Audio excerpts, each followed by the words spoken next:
Conversa de Classe, apresentado por Maíra Tangerino. Aqui, mentes únicas se encontram em conversas plurais. Sintonize-se para mergulhar em uma jornada única de aprendizado e descoberta. Olá, pessoal! Boas-vindas a mais um episódio do Conversa de Classe. E hoje, gente, eu tô aqui com uma convidada extraordinária. A Luciana, né, que além de ter uma trajetória na química brilhante, uma trajetória acadêmica, ela é também coordenadora de um projeto inspirador chamado Astronomia para Elas. E a gente vai falar um pouquinho de ciência, vai falar de astronomia, mas principalmente, né, a gente vai falar do papel das mulheres nesses campos e o papel delas sendo aí incríveis, engajadoras e fascinantes. Então, se preparem aqui para a nossa entrevista. Eu já combinei com a Lu, que está aqui nos bastidores, que eu já vou mandar a primeira pergunta para ela. Luciana, seu percurso na química, ele é fascinante. E agora você está à frente do projeto Astronomia para Elas. Eu queria saber um pouquinho como que surgiu a ideia desse projeto e qual que é a importância de promover a astronomia especificamente para o público feminino. Professora Luciana, seja bem-vinda ao Conversa de Classe. Oi, Maíra, eu agradeço muito a oportunidade de estar aqui falando um pouco desse projeto, que é algo que tem motivado muito, né, o meu trabalho e de outros parceiros que eu tenho aqui. Mas a minha história na astronomia, ela é um pouco por acaso, eu diria, né? Eu começo a minha trajetória na química, eu sou formada pela UEL, então fiquei no Paraná, né, a maior parte do tempo, sou do Paraná, e há 10 anos atrás eu vim para o interior de São Paulo, né, quando eu vim trabalhar no Instituto Federal de São Paulo. Quando eu venho para cá, a gente ainda era um campus pequeno, que estava começando, e eu acabei me dedicando mais a cargos de coordenação, e passei bastante tempo trabalhando mais nesses cargos mais gerenciais, com processos mais burocráticos. Então, há 2 anos atrás, quando eu me afasto mais desses cargos, e aí quando eu estou vendo, né, em que dedicar a minha carga horária, a gente tem aqui já no campus, desde 2020, um projeto chamado Astronomia para Todos.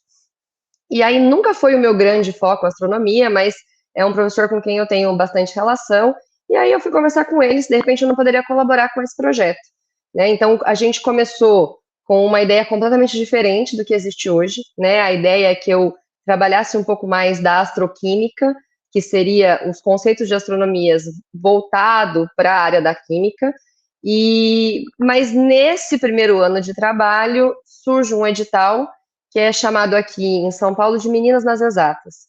E esse edital, ele pretende aproximar as meninas das áreas de exatas. E isso traz para a gente uma nova perspectiva. Então, a partir daí, então, a gente cria o Astronomia para Elas, que eu passo a ser coordenadora, que ele é um projeto, a gente diz que é um projeto irmão da Astronomia para Todos.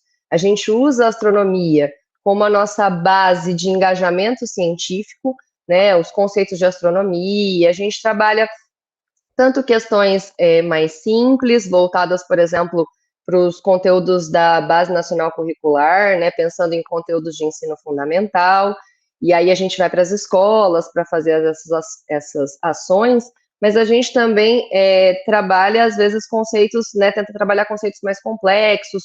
Hoje a gente já tem tentado buscar parceiros, por exemplo, para desenvolver conhecimentos, né, no sentido de trabalhar com direito espacial, trabalhar com astrofotografia, são todos planos que a gente tem para continuar trabalhando. E aí o Astronomia para Elas, então, surge nessa perspectiva de trazer as meninas para áreas de ciências, que a gente sabe que essas áreas costumam não ser ocupadas pelas mulheres, e para além do letramento científico, que eu considero muito importante, também é muito importante o letramento de gênero. Então, junto com essas ações que a gente faz voltado para a aprendizagem científica, a gente também trabalha com ações voltadas para que elas conheçam políticas públicas, a importância de políticas públicas voltadas para o público feminino, para que elas entendam, por exemplo, como é que funciona uma Câmara de Vereadores, como é que funciona um projeto de lei, que elas conheçam um pouco mais sobre violência contra a mulher, que elas conheçam sobre processos seletivos, né, para empresas, né, para empregos, como é que as mulheres podem, de repente, ter algum tipo de preconceito, né? O que de fato é um preconceito de gênero.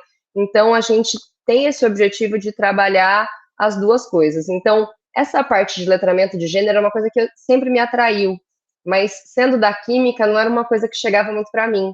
E aí eu acho que a astronomia me permitiu trabalhar as duas coisas ao mesmo tempo.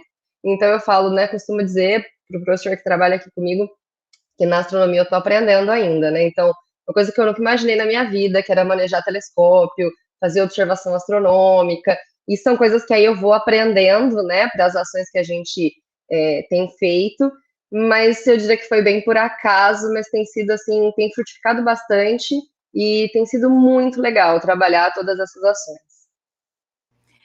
Lu, eu estava aqui te ouvindo, né?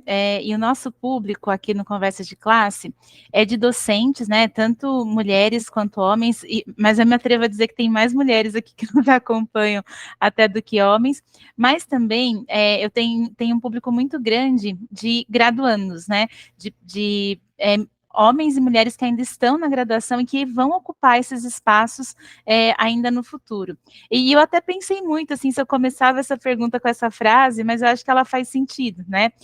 Porque, infelizmente, no imaginário das pessoas, a astronomia é uma área que está associada ao masculino, né? É muito difícil a gente associar, se a gente pergunta aí para as pessoas na escola, né, como que você imagina um cientista, né, uma pessoa que está lá, sei lá, trabalhando na NASA, né, pode ser que a resposta primeira seja, é um homem, né, fazendo isso.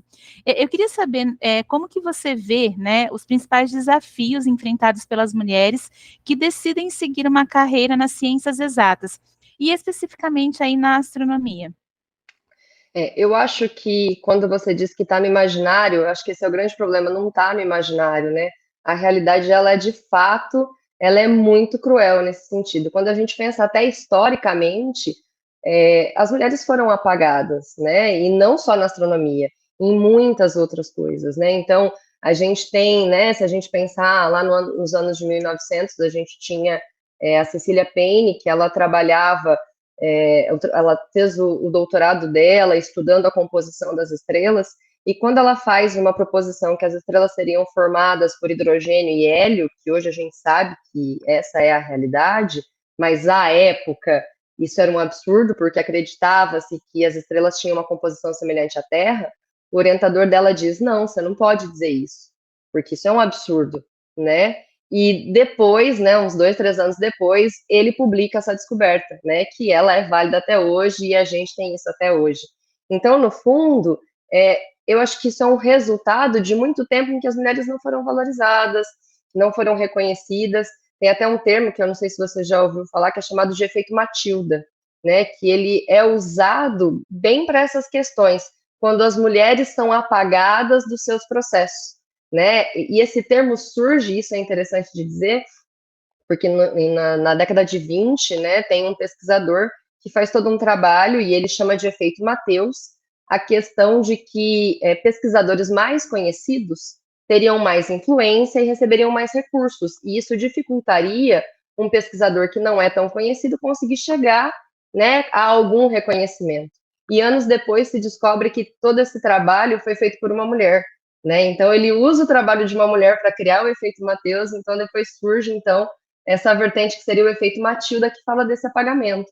Então, quando a gente pega na história da astronomia, e isso não é uma particularidade da astronomia, infelizmente, muitas mulheres foram deixadas de lado, né? A gente teve mulheres que foram proibidas de acessar, por exemplo, observatórios, com a desculpa de que era porque não tinha banheiros femininos. Então, ela não podia ocupar aquele espaço porque não existiam banheiros femininos.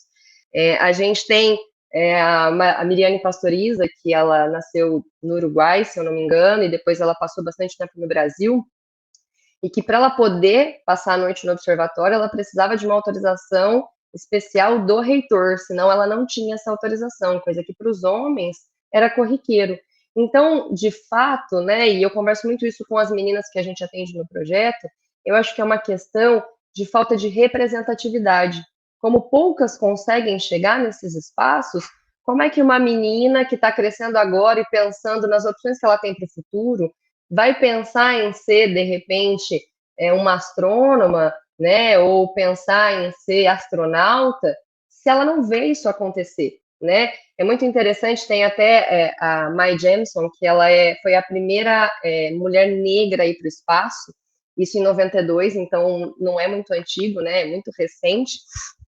E ela sempre foi muito, ela gostou sempre, né, de assuntos de astronomia, e ela era muito aficionada com isso, mas toda vez que ela via, né, todos os assuntos relacionados à NASA e essas coisas, ela via homens brancos, né? Então, se para uma mulher era difícil, para uma mulher negra seria ainda mais difícil.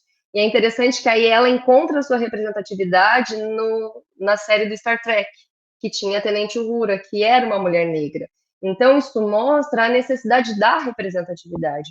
Então, acho que hoje esse é o grande desafio. Primeiro, conseguir que as mulheres cheguem nesses espaços, depois é conseguir que as mulheres se mantenham nesses espaços, porque mesmo mulheres que têm grande capacidade e que conseguem atingir espaços de relevância, elas muitas vezes não são consideradas, as opiniões delas são vistas de formas diferentes, as remunerações são diferentes. Inclusive, isso é uma coisa que a gente também trata com as meninas que a gente atende, da importância delas conhecerem todas essas coisas para poderem lutar pelos seus direitos, né? E isso, se a gente ainda se somar a toda uma questão que a gente conhece, onde as mulheres são sempre incentivadas a ir para as áreas do cuidado, né? Elas já nascem ganhando uma boneca, um fogãozinho, umas panelinhas. Então, eu acho que a gente deixa de incentivar essas meninas para ir além, né? Eu acho que esse é o grande problema, a falta de representatividade. Então, a gente precisa de políticas públicas que garantam a representatividade, mas a gente precisa de representatividade para ter políticas públicas. Eu acho que esse é o grande ponto que dificulta esse processo nesse momento. Porque também, se a gente não tem mulheres trabalhando na construção de políticas públicas, dificilmente as políticas públicas vão valorizar as mulheres, né? Exatamente, Lu. É por isso que eu enxergo a relevância, né, de ter você aqui, e fiquei muito feliz, né, quando a gente conseguiu fazer aí esse encontro, porque eu acho que isso é muito importante, né? A escola tem um papel gigantesco, né, nesse processo. Eu entendo que não é único, né, mas ele é muito gigantesco para poder fomentar tudo isso. E eu queria saber como que você vem enxergando o impacto do Astronomia para Elas na vida das participantes, e se você já observou uma mudança significativa na percepção delas em relação à ciência e, é claro, o próprio papel delas, eu diria, na sociedade como um todo. A gente ainda, a gente começou com o projeto, de fato, em outubro do ano passado, né? Então a gente está aqui fazendo o nosso primeiro aniversário. Nesse período a gente já atendeu, é a segunda vez que a gente está fazendo nesse momento, por exemplo, um curso de matemática básica para meninas e tentando incentivá-las a buscarem os cursos dos institutos federais, né? Então, aqui em específico para o nosso campus, mas elas ficariam livres, né, para isso. E a gente percebe uma grande resistência das meninas, no sentido de, para que isso, né? Não preciso disso. A minha perspectiva é só essa mesma, né? De terminar um ensino médio. Então, quando a gente consegue trazê-las, né, para esses cursos e para esses espaços de discussão, eu acho que tem sido interessante, o que a gente já consegue observar é a mudança de percepção, né? Elas olhando com uma nova perspectiva, elas entendendo que há novas possibilidades, né? E quando eu converso com elas, eu sempre gosto muito de deixar no sentido de que nós não estamos dizendo para vocês que vocês precisam seguir o curso A ou o curso B, que vocês precisam trilhar por aqui ou por ali, mas a gente quer mostrar para vocês perspectivas. Eu acho que essa já é a grande diferença, quando elas conseguem enxergar que existem possibilidades, né? Às vezes a gente acaba atendendo meninas que vêm de uma região, de uma situação com um pouco mais de necessidade, né? Que já não tem muito recurso, que não tem muita assistência. Então, eu acho que falta muito para essas meninas a perspectiva, né? De até onde elas poderiam chegar. E aí eu até volto um pouco porque é a falta da representatividade, né? Eu acho que o primeiro espelho da mulher acaba sendo a mãe, a avó ou a mulher que nos cuida. E quando a gente olha como essa mulher trabalha, como essa mulher se porta, a gente acaba por entender ou por aceitar que é daquele jeito mesmo, que a gente precisa dar conta de tudo, que se a gente quiser ter um emprego, a gente vai ter que também cuidar das coisas da casa e cuidar dos filhos e cuidar do marido. né? E que a gente vai ficar sempre em último lugar, né? Primeiro outro, segundo outro, terceiro outro, e por último vem a gente enquanto mulher. Então, eu acho que a gente tem conseguido, pelo menos, que essas meninas passem a ter uma nova perspectiva. Mas eu falo que é muito incrível quando a gente vê elas tendo contato com o telescópio, por exemplo, né? Porque eu me coloco na perspectiva em que eu fiz um curso superior, que eu tenho um concurso público e que eu fui conhecer um telescópio há pouco tempo, né? Aqui no campus. Então, para essas meninas, isso é uma oportunidade incrível. E aí a gente vê o brilho nos olhos. Eu acho que isso é muito legal de elas estarem mexendo, entendendo como funciona. E a gente costuma fazer aqui também todos os meses, a gente chama de um evento de observação astronômica. Então é um evento aberto à comunidade, onde a gente coloca 2 telescópios que a gente tem e a gente observa os astros que estiverem disponíveis aqui, né, na noite. Então a gente faz esse evento toda última quarta-feira do mês, que a gente tem tentado criar esse hábito, né, das famílias virem até a gente para fazer a observação. E é incrível ver, especialmente para as crianças, né? Então, quando elas olham, né, observam pelo telescópio pela primeira vez, eu costumo dizer que, para mim, a parte mais legal é observar quem está observando pela primeira vez, porque é incrível, né? Você vê, assim, às vezes a mãe traz a criança para a criança observar e você fala, você quer observar também? Ela fala, não, não, para mim não precisa, deixa só a criança, tá bom. Então, eu acho que é essa falta de perspectiva, que vem desde sempre. E se essas mulheres não tiveram perspectiva, elas não têm condição, muitas vezes, de conseguir passar isso para as filhas, porque elas aprenderam da mesma forma. Então, é isso que a gente está tentando resgatar, é isso que a gente está tentando trazer, e me parece que a gente consegue ver pelo menos esse brilho nos olhos das meninas, né? De quando a gente diz, olha, vocês podem fazer faculdade, vocês podem, né, buscar novas possibilidades, novos empregos, novas oportunidades, trabalhar com aquilo que vocês quiserem.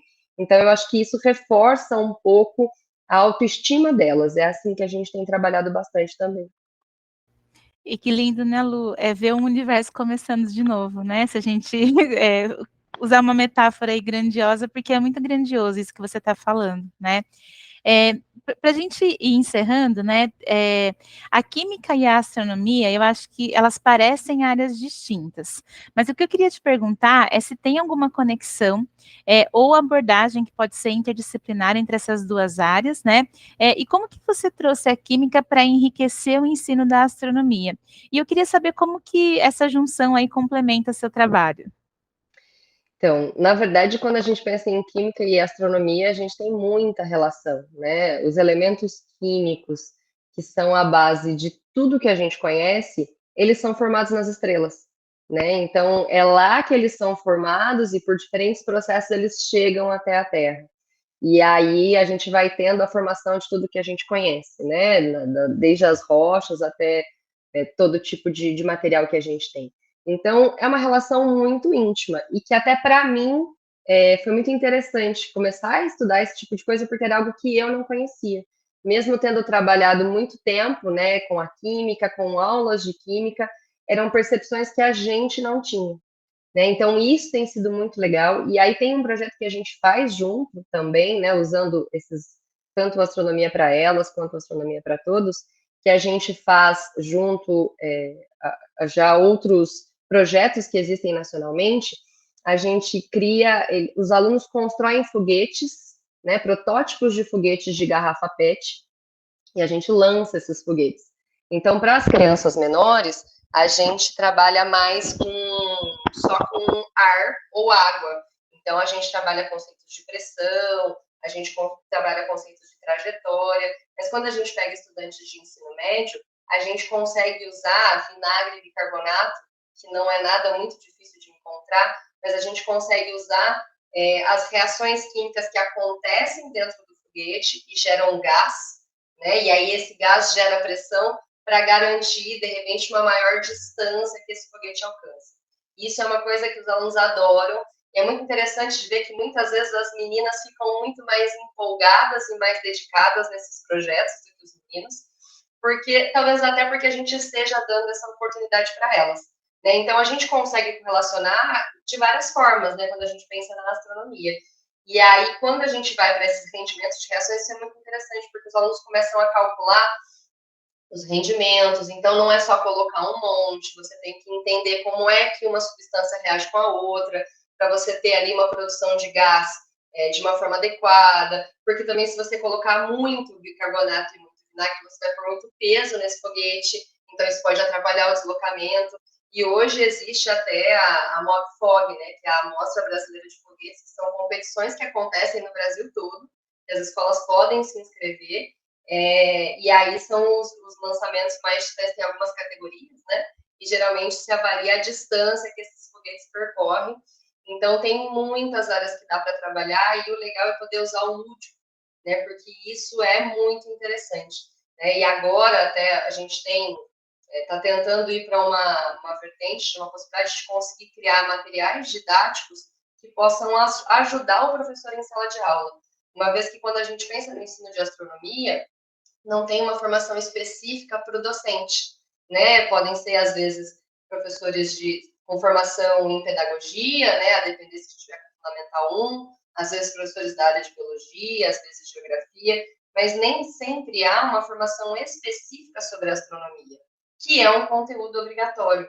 Então, às vezes, na dificuldade, esses conteúdos ou não são trabalhados, ou não são trabalhados a contento. Então, agora a gente tem aí em projetos futuros a ideia de começar a desenvolver materiais didáticos que possam ser usados na sala de aula e possam facilitar a relação de ensino e aprendizagem para os alunos. E que sejam materiais, inclusive, que sejam universais e que permitam a aprendizagem de todos os alunos. Porque a astronomia tem essa capacidade de atrair a atenção, porque é um assunto que todo mundo gosta, né? Eu falo que a gente acaba sempre se surpreendendo, apesar de que não deveria, mas toda vez que a gente chega num novo grupo de alunos, todos sabem sobre astronomia, todos conhecem, né, todos buscam. Hoje que a gente tem a internet à disposição com tanto conteúdo, né, tanta matéria, para quem quer buscar, tem muita coisa de qualidade na internet, então os alunos já conhecem muito sobre isso. Né? Eu falo que às vezes eu tenho dificuldade que os alunos já estão num nível mais avançado do que o meu. E então a gente tem tentado, né, tanto aliar a esses processos que a gente faz, aliar à divulgação científica. Então a gente tem trabalhado muito também para isso. Hoje nas nossas redes a gente está com um projeto novo que vai devagarinho, né, porque a gente precisa de muitas mãos. Mas a gente está criando vídeos curtos, né, de divulgação científica voltados para a área de astronomia, mas que tem interpretação em libras. Então, o vídeo tem áudio, tem legenda e tem interpretação em libras, porque a gente sabe que às vezes é um público que não é alcançado, né? É uma coisa que a gente não, né, que acaba ficando de lado. A gente sabe que a inclusão é uma pauta importante, relevante, mas não é simples de ser feita. Falta formação, falta tempo, falta muita coisa. Então, para tentar auxiliar os professores que também estão lá na ponta, né, dentro da sala de aula, a gente tem criado esses conteúdos para disponibilizar nas redes sociais, para que os professores possam fazer uso disso e, quem sabe, né, usar em um momento em sala de aula, com algum aluno específico, quando tiverem alguma dificuldade. Então, a gente tem tentado trabalhar também usando esses conceitos de inclusão. Lu, parabéns pelo trabalho, né? É um trabalho, eu me arrepiei em vários momentos aqui da entrevista, porque, de fato, né, eu vejo a relevância e a importância do que você e a equipe toda aí está fazendo, né? Eu entendo que você veio falar aqui em nome dessa equipe. Agradeço mais uma vez a presença aqui no Conversa de Classe, foi uma honra receber e obrigada pela generosidade aí em explicar para a gente conceitos que eu, pelo menos, não conhecia, talvez muitas pessoas não conheçam, e acho que vai fazer diferença. Muito obrigada mesmo, viu? Eu que agradeço muito a oportunidade, né? E eu queria também destacar, é importante você dizer, eu não faço nada disso sozinha, né? A gente tem um grande time que trabalha junto, né? Professores que são parceiros e que topam qualquer parada aqui comigo. Então, eu estou falando em nome de uma equipe de fato e que a gente tem produzido muito nesse sentido de levar a ciência e divulgar a ciência nos espaços onde ela não chega, né? Como a gente está aqui no interior de São Paulo, a gente não tem grandes centros de ciência, a gente não tem nada desse tipo, então a gente tem tentado trabalhar para garantir um pouquinho disso para quem está à nossa volta, né? Então, Faço um agradecimento especial aqui ao professor Guilherme e ao professor Rodrigo, que estão sempre do meu lado, trabalhando e pensando em novas ideias, mas a nossa equipe é grande, a gente tem alunos que nos auxiliam, a gente tem alunos que já estudam com a gente, que agora já estão também trabalhando na multiplicação desses conteúdos e desses conceitos. Então, é um trabalho muito bonito, e eu acho que, para mim, é um trabalho que me motiva. Então, acho que essa é a grande questão, né? É algo que eu faço porque, de fato, eu vejo sentido em tudo isso. E a gente tem uma equipe que trabalha nessa mesma toada, nessa mesma intenção. E eu acho que isso facilita muito, né? A gente costuma dizer que a gente tem o nosso caderninho de ideias, porque são muitas ideias, são muitas coisas que a gente ainda quer fazer, né? A gente está só começando, mas a gente está sempre pronto para agarrar todas as oportunidades e continuar produzindo, né? Cada vez mais. Muito obrigada, Luqui. Que bom, né? E parabéns aí a toda essa Obrigada. equipe. E, Obrigada. pessoal, a gente se vê no próximo Conversa de Classe. Até mais.